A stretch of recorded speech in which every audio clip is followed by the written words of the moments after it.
ஆனா அவ என் காதலை ஏத்துக்கவே மாட்டேன்னு சொல்லிட்டா. ஆனா கரெக்டான டைம்ல என்னோட பிளானை நீ ஒர்க் அவுட் பண்ணிட்ட. ரஞ்சனி அப்பா உன்னை கொலை பண்ணதா ஒரு வீடியோ செட் பண்ணி அந்த ரஞ்சனியை நம்ப வச்சு மிரட்டி என்ன கல்யாணம் பண்ணிக்கிறதுக்கு ஒத்துக்கிட்டா.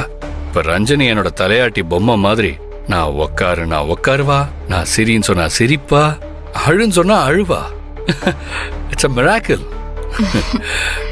இது எல்லாத்துக்கும் காரணம் நீதான். தேங்க்யூ சொப்னா. என்ன கமலேஷ் இதுக்கெல்லாம் தேங்க்ஸ் சொல்லிக்கிட்டு? நான் கேக்குறப்பெல்லாம் பணத்தை அள்ளி அள்ளி கொடுத்துருக்க. உனக்காக நான் இது கூட பண்ண மாட்டேனா? சரி அதை விடு. நம்ம பிளான்ல ரஞ்சனிக்கு எதுவும் டவுட் வரல? டவுட் வராமலா இருக்கும். அதெல்லாம் எப்பவோ வந்தாச்சு. உன்னை பத்தி எல்லார்ட்டையும் விசாரிக்க ஆரம்பிச்சிட்டா. உங்க ஆபீஸ்ல வேற நீ ரெசிக்னேஷன் பண்ண விஷயத்த அவகிட்ட சொல்லிட்டாங்க.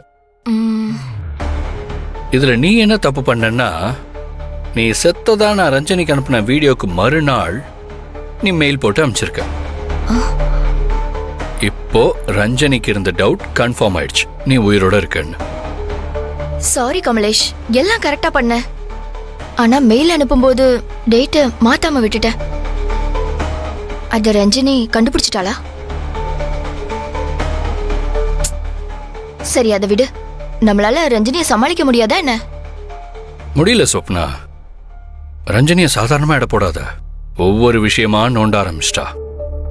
நூல் பிடிச்சு அப்படியே நீ உயிரோட இருக்கிற விஷயத்த கண்டுபிடிச்சிட்டா.